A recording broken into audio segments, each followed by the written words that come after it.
Hello friends, welcome back to my channel. आज हम preposition के बारे में जानेंगे। प्रपोजिशन का एक टाइप्स देखेंगे आज, जिसे हम कहेंगे propositions of time. Propositions of time के अंदर कुछ प्रपोजिशंस आते हैं, वो कौन कौन से हम देखेंगे अब। उसके अंदर आते हैं in, on, at, by, before, after, with in, between, from, to, since, for. ये सब प्रिपोजिशंस ऑफ टाइम्स में आते हैं। प्रिपोजिशंस ऑफ टाइम का काम होता है समय बताना। ये टाइम शो करने के लिए यूज किए जाते हैं। चलो शुरू करते हैं। तो प्रिपोजिशंस ऑफ टाइम्स के कुछ यूजेस। सबसे पहला प्रिपोजिशंस ऑफ टाइम्स में हम लेंगे ऑन। ऑन का यूज टाइम बताने के लिए किया जाता है, और ऑन का यूज हमेशा डेज और डेट्स यानी दिन, सोमवार, मंगलवार, बुधवार, ये सारे डेज और डेट्स चाहे कोई भी हो, उसके साथ हमेशा ऑन का यूज किया जाता है। ये एक फिक्स प्रपोजिशन है जो डेज और डेट्स के साथ यूज किया जाता है। अब हम इसके कुछ एग्जांपल्स लेते हैं। I will go to meet him on Sunday. इस सेंटेंस के अंदर संडे एक डेज है, और डेज से पहले हमने ऑन का यूज किया। तो जो भी डेज है, जितने भी बाकी बचे हुए डेज है, उनके साथ भी हमेशा ऑन का यूज किया जाता है।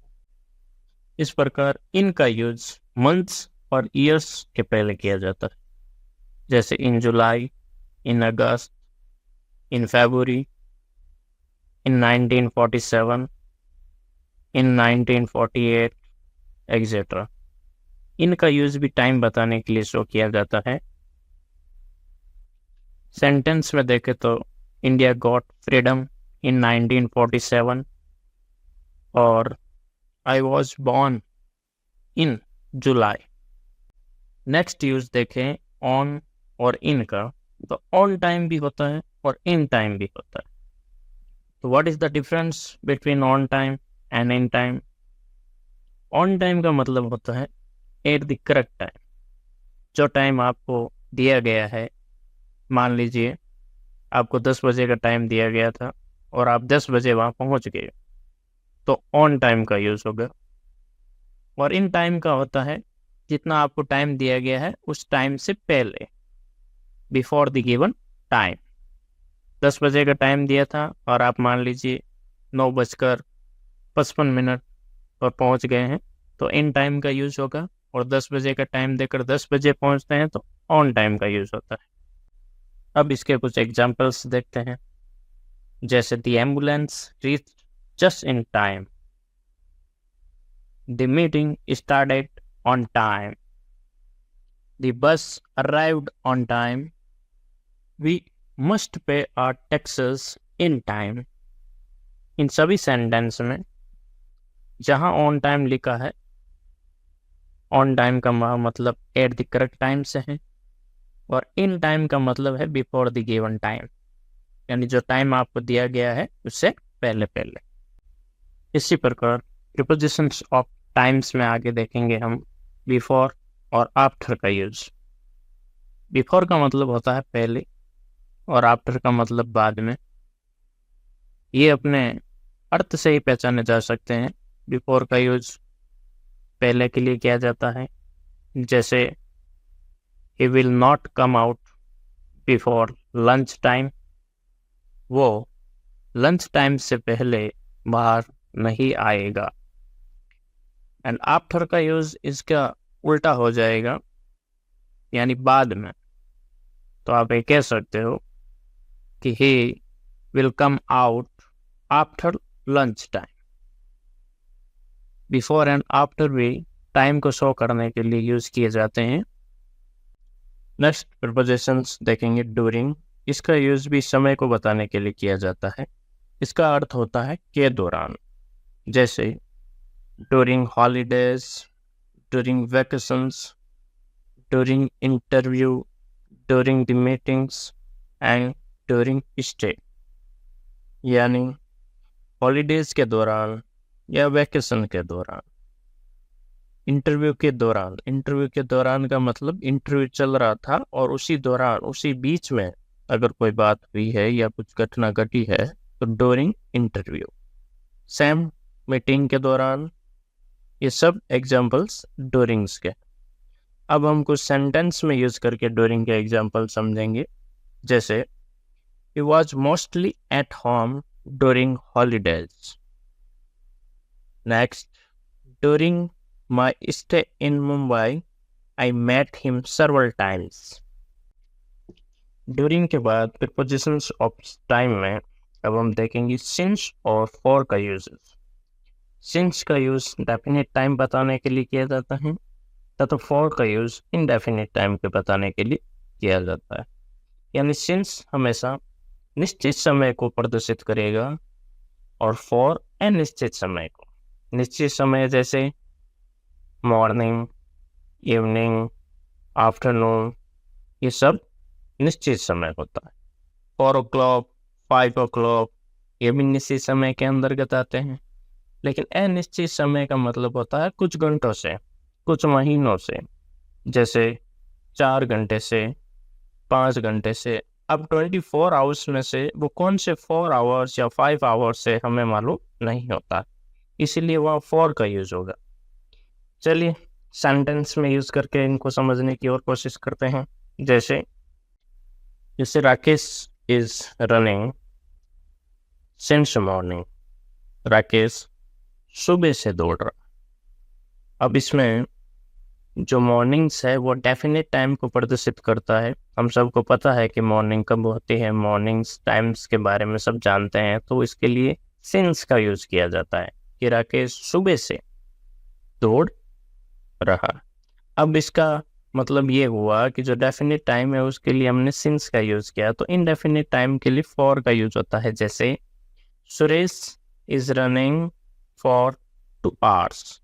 अब सुरेश भी दौड़ रहा है राकेश की तरह, लेकिन इसमें सुरेश के साथ जो टाइम यूज किया गया है वो 2 घंटे का टाइम दिया गया। अब 24 आवर्स में से वो 2 आवर्स कौन से हैं जब सुरेश दौड़ रहा था, ये हमें पता नहीं है, तो फिक्स टाइम नहीं होने के कारण इसके साथ फॉर का यूज किया गया। नेक्स्ट प्रीपोजिशंस ऑफ टाइम्स में अब हम देखेंगे फ्रॉम और टू का यूज। फ्रॉम और टू का यूज किसी भी सेंटेंस में एक साथ भी किया जा सकता है। फ्रॉम का मतलब होता है से और टू का मतलब होता है तक। मीन्स आप किसी जगह से शुरू करते हो अपने आप की यात्रा को और कहाँ तक लेके जाते हो, यानी from to. For examples, our shop will remain open from 9 AM to 9 PM। हमारी जो दुकान है वो खुली रहती है सुबह 9 बजे से शाम के 9 बजे तक। यानी फ्रॉम यानी से और टू यानी तक। इसी प्रकार फ्रॉम और टू का यूज टाइम के लिए भी किया जाता है। मोर एग्जाम्पल्स, जैसे he works from morning to evening. वो सुबह से शाम तक काम करता है। इसमें भी हम कह सकते हैं from to, from morning to evening. Next prepositions of times में अब हम देखेंगे बिटवीन का यूज। बिटवीन का यूज वैसे तो प्रीपोजिशंस ऑफ प्लेस के लिए ज़्यादातर किसी भी एग्जाम्स की दृष्टि से यूज किया जाता है। प्रीपोजिशंस ऑफ टाइम्स में भी कभी कभार इसका यूज किया जाता है। बिटवीन का यह मतलब होता है बीच में। जैसे you can meet the minister between 10 and 11 AM।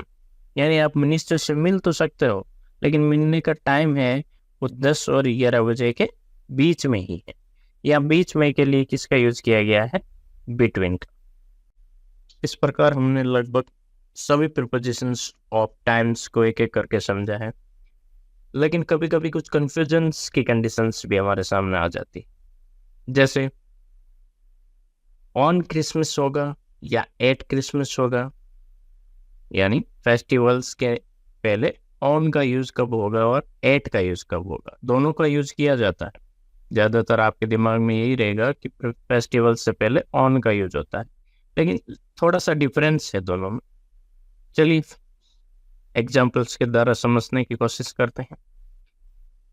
जैसे his father will come home at Christmas.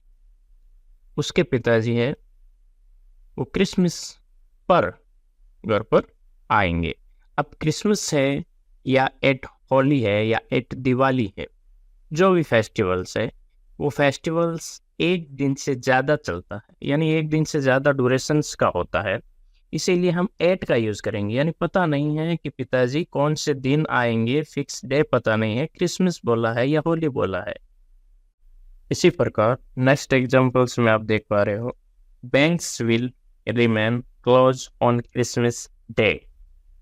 इसमें क्रिसमस के साथ डे का यूज़ किया गया है, यानी उस दिन को स्पेसिफिक बनाया गया है कि छुट्टी होगी बैंक्स की, वो सिर्फ और सिर्फ एक दिन की ही हो सकती है, और वो दिन कौन सा है? क्रिसमस, जिस दिन क्रिसमस का फेस्टिवल्स हो। यहाँ पर ऑन का यूज़ किया गया है, यहाँ पर एट का यूज़ नहीं किया गया है, क्योंकि यहाँ हमें पता है छुट्टी वाला दिन कौन सा है। जैसे he called me on the day of Diwali, उसने मुझे कॉल किया था, और वो कॉल करने वाला दिन कौन सा था? दिवाली वाला ही दिन था। या अगर एट दिवाली होता तो दिवाली के आसपास उसने मुझे कॉल किया था, हम ऐसे बोल सकते हैं। अब इसके कुछ फिक्स प्रपोजिशंस भी होते हैं प्रपोजिशंस ऑफ टाइम्स में, जैसे in the morning, in the afternoon, in the evening और इन द नाइट। हमेशा जब भी मॉर्निंग, आफ्टरनून, इवनिंग, नाइट्स के अंदर आर्टिकल मिलेगा आपको द, तब उनके साथ हमेशा इन का यूज़ होगा। लेकिन कभी कभार अगर डायरेक्ट मिले, जैसे at noon, at night, at midnight, तब एट का यूज़ होगा, इन का यूज़ नहीं किया जाएगा। इस प्रकार हमने आज के इस पूरे वीडियो में प्रीपोजिशंस ऑफ टाइम्स के लगभग जितने भी छोटे से लेकर बड़े एग्जाम सभी के जितने भी टाइप्स के क्वेश्चन आएंगे उस सबको लगभग कवर कर लिया है।